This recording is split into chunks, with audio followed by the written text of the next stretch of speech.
योऽन्तः प्रविश्य मम वाचमिमां प्रसुप्तां सञ्जीवयत्यखिलशक्तिधरस्वधाम्ना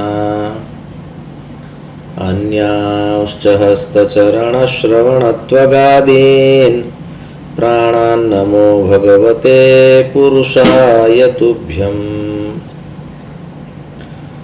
अनन्याश्चिन्तयन्तो मां ये जनाः पर्युपासते तेषां नित्याभियुक्तानां योगक्षेमं वहाम्यहम्। सदाशिवसमारम्भां शङ्कराचार्यमध्यमाम् अस्मदाचार्यपर्यन्तां वन्दे गुरुपरम्पराम्।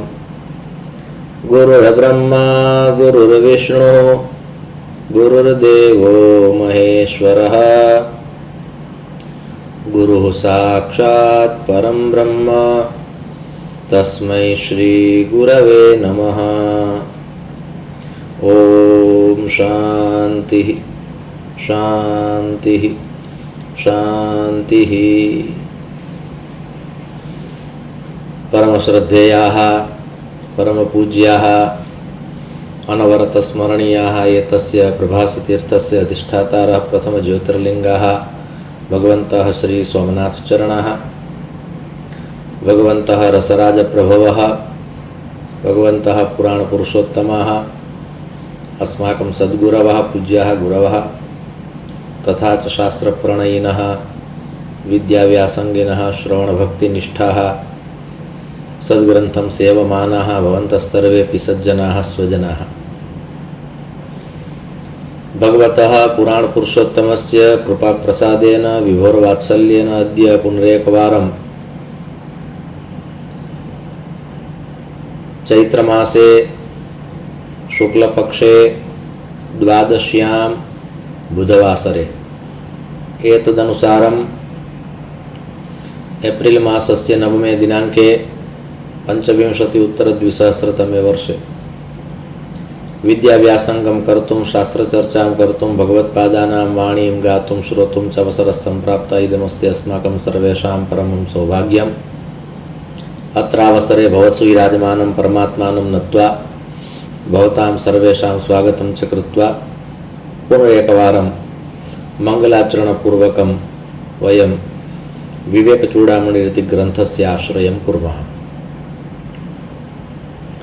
सर्ववेदान्तसिद्धान्तगोचरं तमगोचरं गोविन्दं परमानन्दं सद्गुरुं प्रणतोऽस्म्यहम्। तर्हि ध्यानसाधना प्रकरणे भगवत्पादाः पुनरेकवारं ब्रह्मतत्त्वस्य भावनां कर्तुं आश्रयं कर्तुं चिन्तनं कर्तुं लक्ष्यं साधयितुं प्रेरयन्ति। यच्चकास्त्यनपरं परं प्रत्यगेकरसरमात्मलक्षणं सत्यचित् सुखमनन्तमव्ययं ब्रह्मतत्त्वमसि भावयात्मनि। तर्हि अत्र एतस्य श्लोकस्य पदच्छेदपूर्वकं यः एकः सामान्य अर्थः अस्माभिः द्रष्टव्यः आसीत् स तु दृष्टः। तत्र ब्रह्मतत्त्वस्य अन्यदपि विशेषणद्वयम् अत्र निरूपितं। तत्र एकमस्ति अनन्तं द्वितीयमस्ति अव्ययम्। तर्हि ब्रह्मतत्त्वम् अनन्तमस्ति अर्थात अंतरहितं व्यापकं। द्वितीयं च उक्तम् अव्ययम्। अव्यय शब्दस्य पुल्लिंगे अपि प्रयोगः भवति नपुंसकलिंगे अपि प्रयोगः भवति किन्तु अर्थः भिन्नः भिन्नः भवति। तर्हि नपुंसकलिंगे अव्यय शब्दस्य अर्थः भवति सदृशं त्रिषु लिंगेषु सर्वासु च विभक्तिषु वचनेषु च सर्वेषु यन्न व्येति तदव्ययम्। किन्तु पुल्लिङ्गे यदा प्रयोगः भवति तदानीम् अव्ययः पुरुषः साक्षी क्षेत्रज्ञो क्षर एव च योगो योगविदां नेता प्रधानपुरुषेश्वरः भगवतः नारायणस्य भगवतः विष्णोः यानि नामानि सन्ति सहस्रनामानि सन्ति तत्र एकं नाम वर्तते अव्ययः। अत्र पुनः शब्दः नपुंसकलिङ्गे, किन्तु संस्कृतभाषायां यानि अव्ययपदानि भवन्ति तदव्ययं नास्ति, अपितु ब्रह्मतत्त्वस्य विशेषणमस्ति इति कृत्वा ब्रह्मशब्द नपुंसकलिङ्गे इति कृत्वा एतस्य विशेषणमपि अत्र नपुंसकलिङ्गे अस्ति। तर्हि अत्र अव्ययशब्दस्य अर्थः भवति यद् ब्रह्म अविकारी अस्ति, यद् ब्रह्म अविनाशी अस्ति। अर्थात् ईश्वरः परमात्मा अविकारी अस्ति, अविनाशी अस्ति। एतादृशस्य ब्रह्म तत्त्वस्य अस्माभिः नैरन्तर्येण चिन्तनं कर्तव्यमस्ति, भावः कर्तव्यः अस्ति, भावना कर्तव्या अस्ति, ध्यानं धर्तव्यमस्ति, लक्ष्यं साधनीयमस्ति इति भवति। एतादृशस्य ब्रह्मतत्त्वस्य अत्र एकः शब्दः प्रयुक्तः अस्ति अनपरम्।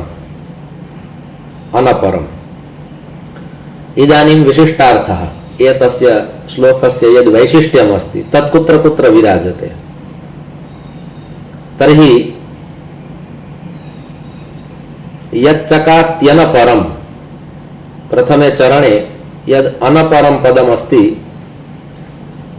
एतत् पदं तादृशमस्ति यस्य पदस्य प्रायः वैदिकग्रन्थेषु एव प्रयोगः दृश्यते। तादृशस्य वैदिकशब्दस्य अत्र प्रयोगः कृतः। अर्थात् वेदेषु वैदिकग्रन्थेषु यत् तत्त्वं निहितमस्ति तादृशम् एकं तत्त्वम् अत्रापि निहितमस्ति इति एकेन शब्देन भगवत्पादाः प्रतिपादयन्ति।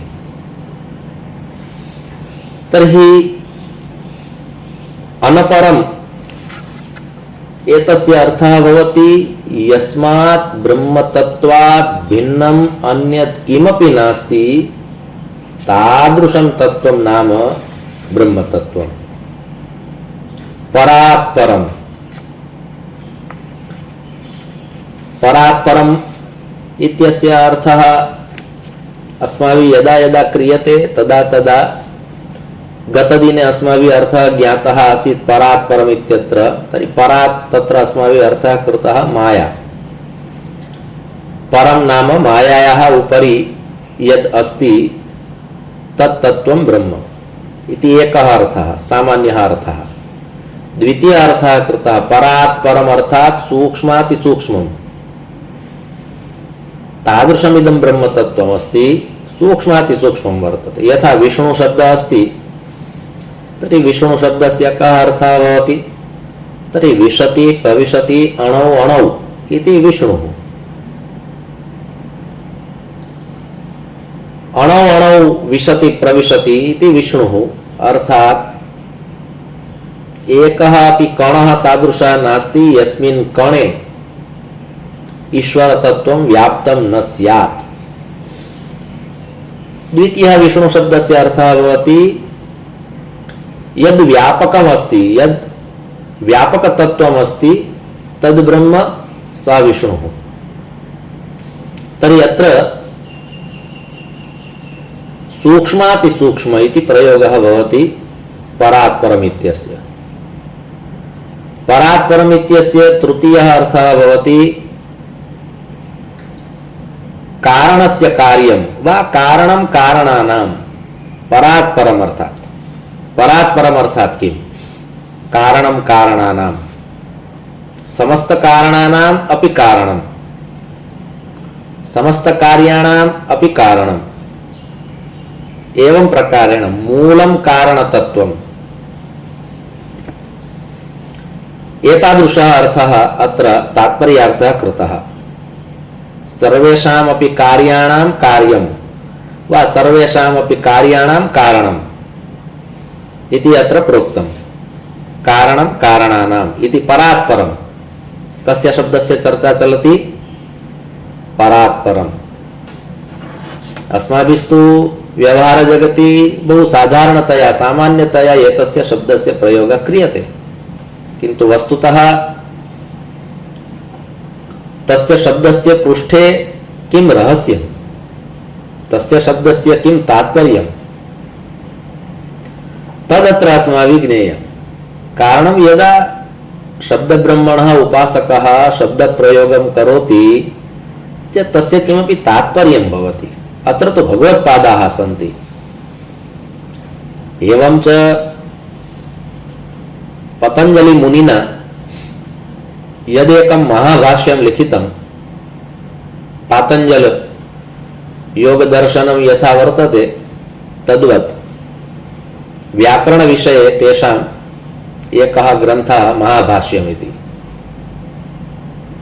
पतञ्जलि महाभाष्यम्।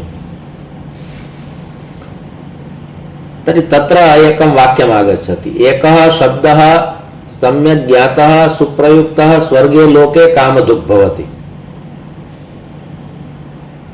एतस्य वाक्यस्य तात्पर्यं महत्त्वं तदस्ति यदेकं तु पतञ्जलिमुनिः कथयति, द्वितीयं भाष्येन कथयति, महाभाष्ये कथयति, पुनश्च चर्चां कृत्वा ते प्रतिपादयन्ति।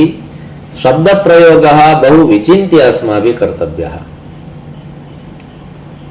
एकः शब्दः संस्कृतभाषायां संस्कृतवाङ्मये कियन्तः शब्दाः सन्ति गणनां कर्तुं न शक्यते। केचन कथयन्ति यद् एतावन्तः शब्दाः सन्ति, किन्तु तत्रापि अस्माकम् अनुमोदनं नास्ति, सा संख्या महती वर्तते, किन्तु तत्रापि स्वीकर्तुम् अनुमोदनं नास्ति। तावती संख्या संस्कृतशब्दानाम् अस्ति। तर्हि अत्र उक्तं व्याकरणपरम्परायाम् एकः शब्दः, तेषु शब्देषु यावन्तः शब्दाः सन्ति तेषु सर्वेषु शब्देषु एकः शब्दः सम्यक् ज्ञातः, सम्यक् प्रकारेण सुचारुरीत्या सुष्ठुरीत्या यदि अस्माभिः सः शब्दः ज्ञातः, सम्यक् ज्ञातः, सुप्रयुक्तः, तदनन्तरं पुनः कथयति शब्दस्तु ज्ञातः, किन्तु ज्ञातस्य शब्दस्य उचितः प्रयोगः उचिते समये उचिते काले उचितरीत्या क्रियते वा न क्रियते तदपि महत्वपूर्णम्। एकः शब्दः सम्यक् ज्ञातः सुप्रयुक्तः, अत्र प्रयुक्तः इति न उक्तः, सुप्रयुक्तः। एकस्य शब्दस्य सम्यक् ज्ञानेन सम्यक् प्रयोगेण यदि मनुष्यः शब्दब्रह्मणः उपासनां करोति चेत् स्वर्गे लोके कामधुक् भवति। सः शब्दः सर्वासामपि कामनानां दोहनं कृत्वा तस्य मनोरथान् पूरयति। तादृशी शक्तिः शब्देषु निहिता वर्तते। अत्र शब्देषु निहितानां शक्तीनाम् उपयोगः कर्तव्यः इति न, किन्तु शब्देषु निहितानां शक्तीनाम् अनुभवः एकेन शब्देन कर्तव्यः। अतः उक्तं पुनरेकवारम्, अत्र स्पष्टं महाभाष्यस्य वाक्यमस्ति, यदि स्मरणे भवति चेदेतद् वाक्यं स्मर्तव्यम्। एकः शब्दः सम्यक् ज्ञातः सुप्रयुक्तः स्वर्गे लोके कामधुक् भवति। कामधुक् भवति, अत्र कामधुक् शब्दः वर्तते। कामान् दोग्धीति कामधुक्।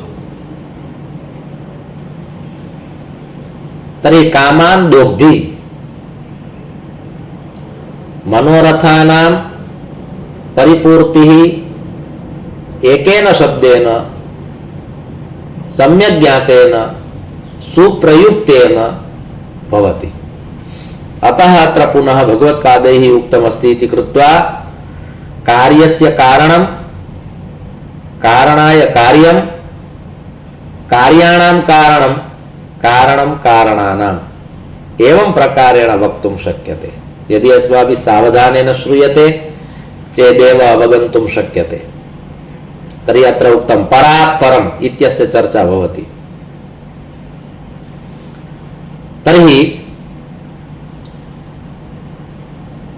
अस्माभिः यत्किमपि कार्यं साध्यते, यत्किमपि कार्यं साध्यते, तत् कार्यं केन साध्यते? कदाचित् शरीरेण, कदाचित् मनसा, कदाचित् बुद्ध्या, कदाचित् विचारेण, कदाचित् भावनया,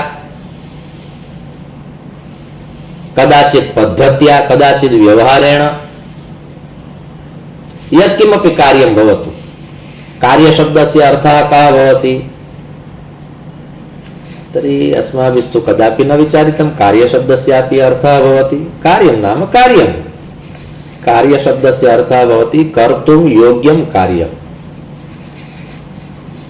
तत्र तुमितुं कृदन्तमस्ति, कर्तुं योग्यं कार्यं। यथा पातुं योग्यं पेयं, भोक्तुं योग्यं भक्ष्यं, ज्ञातुं योग्यं ज्ञेयं, वेत्तुं योग्यं वेद्यं, पठितुं योग्यं पठ्यं, श्रोतुं योग्यं श्राव्यं, तद्वत् कर्तुं योग्यं कार्यं। तर्हि यत्किमपि कर्तुं योग्यं भवति तत् केन प्रकारेण अस्माभिः क्रियते? तत्र करणं किं भवति, अर्थात् साधनं किं भवति, तत् कार्यं केन साध्यते?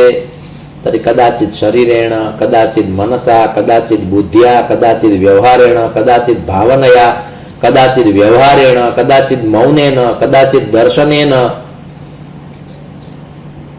कदाचित् स्मरणेन तत् कार्यम् अस्माभिः साध्यते। किन्तु अत्र उक्तं तस्य उपरि यस्य सत्ता अस्ति तत् परात् परम्। एतेषु सर्वेषु कार्येषु, एतेषु सर्वेषु कारणेषु यस्य सत्ता अस्ति तद् ब्रह्म इति अत्र उक्तं। परात् परम् इत्यस्य चर्चा भवति। परात् परं नाम तद् ब्रह्म, अर्थात् ब्रह्म तत्त्वं विहाय अन्यत् किमपि सत्यं नास्ति, सर्वं मिथ्या अस्ति। एतद् यदि अस्माभिः एकेन शब्देन कथनीयमस्ति चेत् सः शब्दः अस्ति परात् परम्। यदि अवसरः मिलति, यदि स्मरणे तिष्ठति चेदद्य अस्माभिः एकस्यैव शब्दस्य उपासना कर्तव्या। सः शब्दः अस्ति परात् परम्। बहु महत्त्वपूर्णः शब्दः वर्तते। बहवः अर्थाः भवन्ति, सर्वेषामपि अर्थानां चिन्तनं कर्तव्यं, किन्तु पश्चात् कस्यचित् एकस्य अर्थस्य अनुसन्धानं कर्तव्यम्। अतः अत्र उक्तं वर्तते यत् ब्रह्मतत्त्वं विहाय, अर्थात् ब्रह्मतत्त्वात् भिन्नं प्रायः किमपि नास्ति, सर्वं ब्रह्मतत्त्वं, सर्वं ब्रह्ममयं जगत्। किन्तु यत्किमपि प्रतीयते ब्रह्मतत्त्वात् भिन्नं प्रतीयते, तस्य उपरि अपि यस्य सत्ता अस्ति तद् ब्रह्म, तत् परात् परम्। ब्रह्मतत्त्वात् भिन्नं किमपि न, किन्तु भिन्नं यदि प्रतीयते चेत् सा माया, तस्यां मायायां यस्य सत्ता अस्ति तत् परात् परम्। ब्रह्मतत्त्वाद् अतिरिक्तं किमपि नास्ति इति एतस्मिन् प्रकरणे अस्माभिः बहुधा पठितं, ज्ञातं, श्रुतं। ब्रह्मतत्त्वात् भिन्नं किमपि नास्ति। सर्वेषामपि पदार्थानां नाम अस्ति, रूप अस्ति, गुणः अस्ति, नाम अस्ति, रूपम् अस्ति, गुणः अस्ति, एवं प्रकारेण क्रिया वर्तते। तर्हि ब्रह्मतत्त्वात् भिन्नं यत्किमपि प्रतीयते, तर्हि यत् प्रतीयते सा एव माया, तस्यां मायायां यस्य सत्ता तत् परात् परम्। परात् परम् अर्थात् ब्रह्मतत्त्वात् भिन्नं सत्यम् अन्यत् किमपि नास्ति, तदेकं सत्यम्। तथा च स्वयं इदं ब्रह्मतत्त्वम् एतस्य सम्पूर्णस्य जगतः कारणमस्ति इति परात् परम्।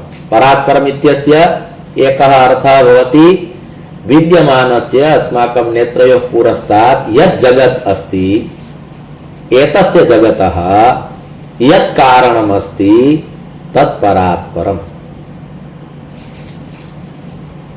एवं प्रकारेण यदा एतस्य पूर्णसत्यस्य, इदानीम् एकं महत्त्वपूर्णं वाक्यं सावधानेन श्रोतव्यम्। यद् इदं परमं सत्यं वर्तते, यदेतस्य परमतत्त्वस्य आत्मना बोधः प्राप्तव्यः अस्ति, तत् परात् परम्। अर्थात् पुनरेकवारं, परमसत्यस्य बोधः येन आत्मना प्राप्तव्यं वर्तते तद् प्राप्तं भवति चेत् परात् परम्। अत्र परात् परम् इत्यस्य विवरणं भगवत्पादेन शब्दप्रयोगः बहु महत्त्वपूर्णरीत्या कृतः वर्तते। मायायाः अधिपति परमं चरमं सत्यं यदस्ति तस्मात् सत्यात् भिन्नं व्यतिरिक्तम् अतिरिक्तम् अन्यत् किमपि तत्त्वं नास्ति, तत् परात् परं कारणं कारणानां सर्वेषामपि कार्याणां कारणम्।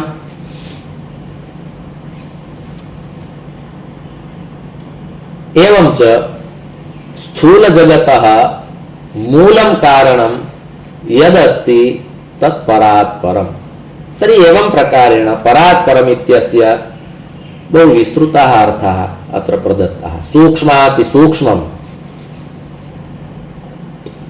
अस्माभिः कार्यं येन साधनेन येन करणेन साध्यते तस्य उपरि यस्य आधिपत्यं माया, मायायाः उपरि यस्य आधिपत्यं तद् ब्रह्म, तद् ब्रह्म तस्यैव ब्रह्मणः एकं विशेषणं नाम परात् परम् इति अत्र कथनस्य तात्पर्यम्। प्रत्यक् एतदपि एकं विशेषणं वर्तते। अर्थात् एकोऽपि जीवः नास्ति यस्य चेतसि, यस्य अंतःकरणे, यस्य आभ्यन्तरजगति इदं ब्रह्मतत्त्वं व्यापकतया न स्थितं स्यात्। कदाचित् शरीरदृष्ट्या सूक्ष्मता दृश्यते। यथा एका पिपीलिका, तस्याः पिपीलिकायाः शरीरं बहु स्वल्पं, न्यूनं, साधारणं, सामान्यं, किन्तु तस्यां पिपीलिकायां यद् ब्रह्मतत्त्व विराजते तस्य ब्रह्मतत्त्वस्यापि व्याप्तिः तादृशीरेव वर्तते यावती व्याप्तिः अस्माकं चेतसि स्थितस्य ब्रह्मणः वर्तते। शरीरस्य आकारदृष्ट्या तत्र भेदः, किन्तु तस्मिन् शरीरे अर्थात् यावन्ति शरीराणि सन्ति, 84 लक्ष परिमिताः योनयः सन्ति, तासु सर्वासु योनिषु यः कोऽपि जीवः आगच्छति तेन जीवेन यत् शरीरं धृतमस्ति तस्मिन् शरीरे यद् ब्रह्म तत्त्वं तिष्ठति तस्य ब्रह्मणः व्यापकता समाना एव वर्तते सर्वेषु। गजः महाकायः अस्ति, विस्तृतं शरीरम् अस्ति, तर्हि तत्र ब्रह्मतत्त्वं बहु विस्तृततया व्यापकतया तिष्ठति। एवंच अन्ये केचन जीवाः मशकसदृशाः, पिपीलिकासदृशाः सामान्याः जीवाः सन्ति, येषां शरीरं लघु लघु भवति चेत् तत्र ब्रह्मतत्त्वं लघु रूपेण भवति। तत्र बृहत्कायेषु बहु विस्तृततया ब्रह्मतत्त्वं तिष्ठति। एवं न, अत्र प्रत्यक् शब्दस्य अर्थः तादृशः वर्तते। समानरूपेण सर्वेषु शरीरेषु सर्वेषु जीवेषु यद् ब्रह्मतत्त्वं व्यापकतया तिष्ठति, ब्रह्मतत्त्वस्य व्यापकता विषये संशयः नास्ति। अस्माभिः केवलं स्थूललोचनाभ्यां स्थूलं शरीरमेव अवलोक्यते इति कृत्वा शरीराधारेणैव मूल्याङ्कनं भवति प्रायः सर्वत्र।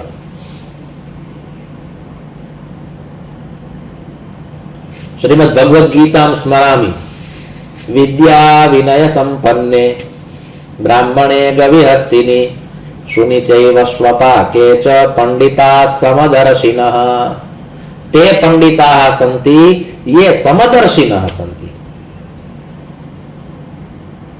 सर्वेषां समान दृष्ट्या एव अवलोकनं करोति सः पंडितः इति न, किन्तु ब्रह्मतत्त्वं सर्वेषु शरीरेषु सर्वेषु जीवेषु समान रूपेण वर्तते, किन्तु तद् ब्रह्मतत्त्वं व्यापकम् अस्ति इति प्रत्यक् प्रत्यक् इति विशेषणेन इदं ज्ञातुं शक्यते यत् आभ्यन्तर जगति एतद् भवति, ब्रह्मतत्त्वं बहिः नास्ति इति न, आभ्यन्तर जगति अस्ति, आदौ अनुभवः तत्र कर्तव्यः।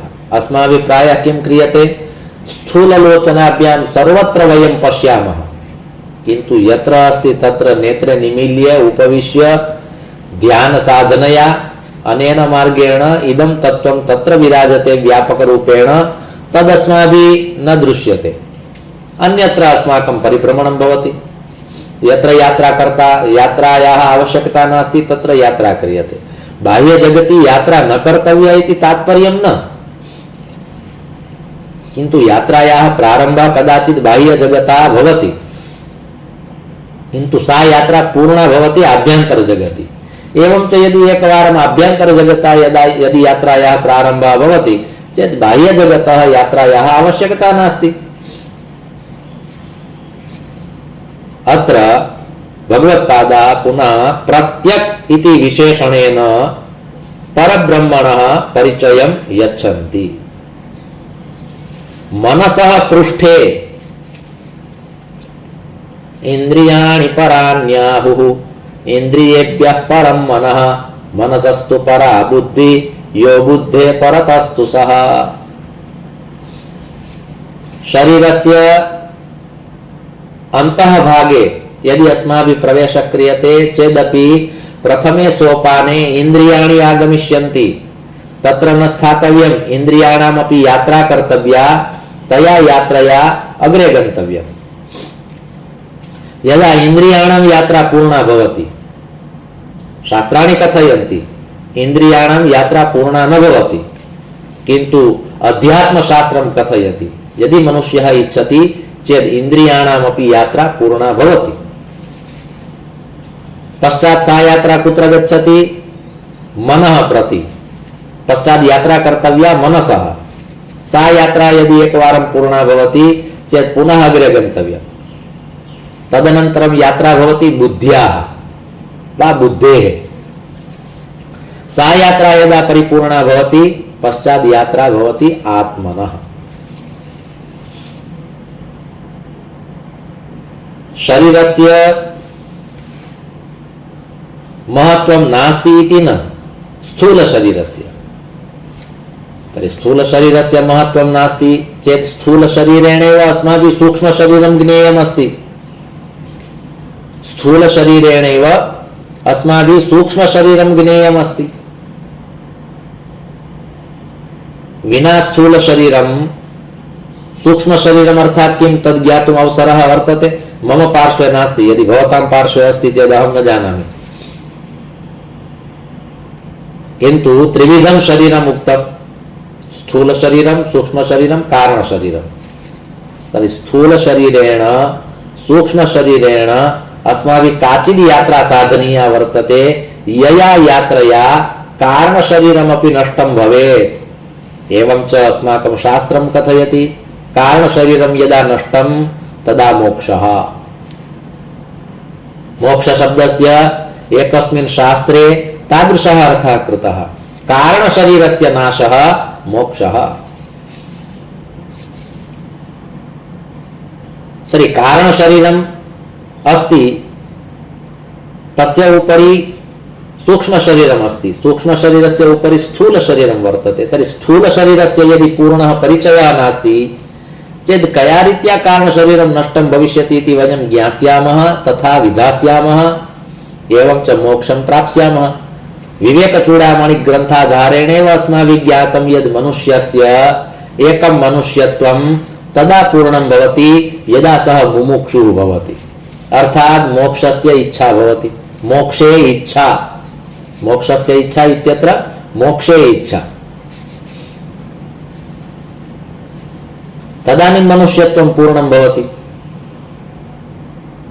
किन्तु अत्र पुनः उक्तम् एतस्य स्थूल शरीरस्यापि यस्य यस्य इन्द्रियस्य यः यः विषयः उक्तः तस्य तस्य विषयस्य यावत् कालपर्यन्तं बोधः न भवति, ज्ञानं न भवति, तावद् इन्द्रियाणां यदेकं स्तरं वा एकः स्तरः अस्ति तस्य उपरि गन्तुं न शक्यते।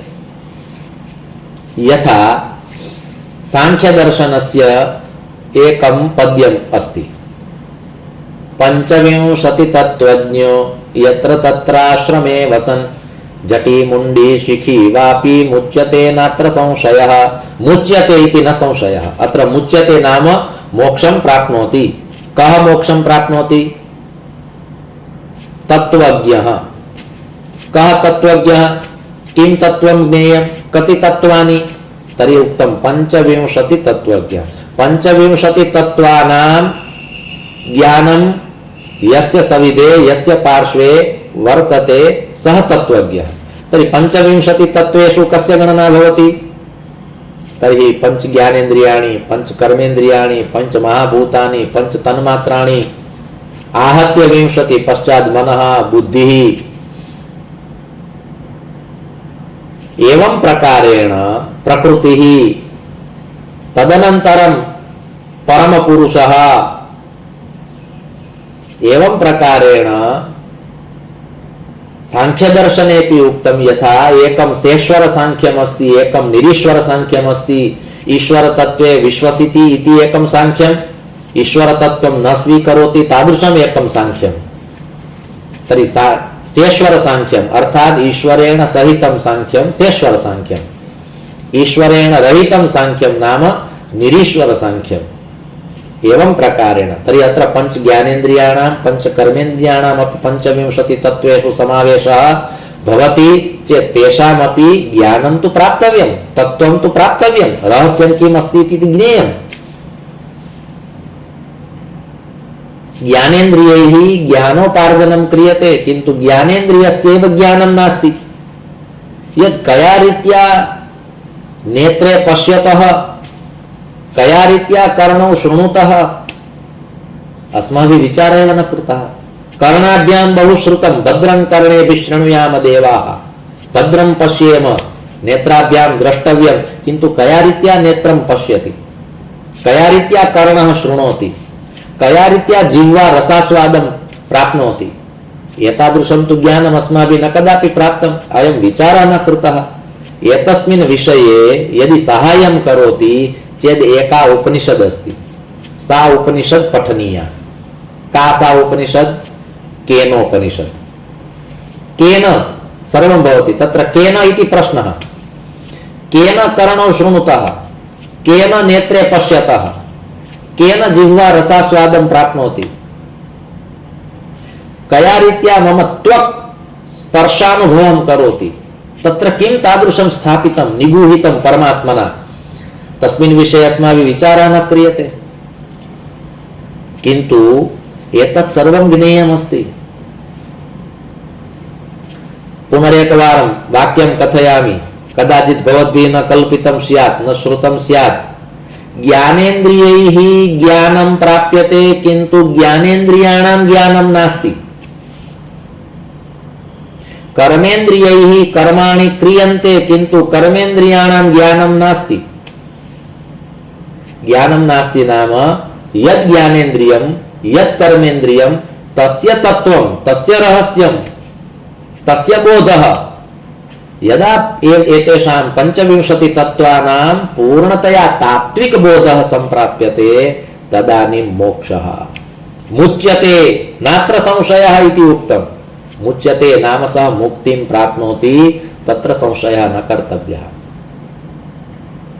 इदानीं तु विविधाः वैद्याः भवन्ति। पुराकाले एकः एव वैद्यः शरीरस्य यस्मिन् कस्मिन्नपि भागे यः कोऽपि रोगः भवति तस्य निवारणम् अकरोत् पुराकाले।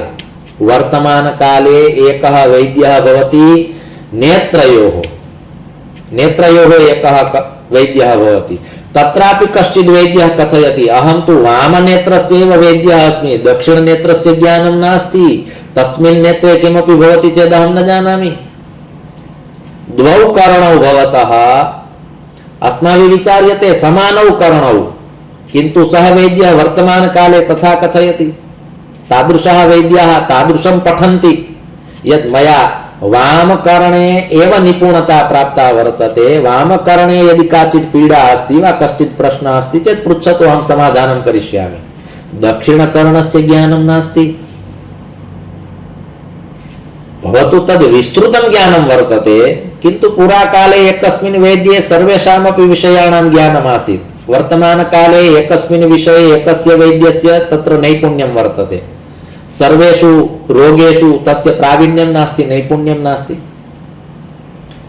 तर्हि अस्माभिः अत्र आश्चर्यम् अनुभूयते यद् एकस्य नेत्रस्य वैद्यः भवति, सः कथयति दक्षिणनेत्रे मम प्रावीण्यं नैपुण्यं वर्तते, तत्र किमपि अस्ति चेत् अहं साधयितुं शक्नोमि, अन्यत्र मम गतिः नास्ति।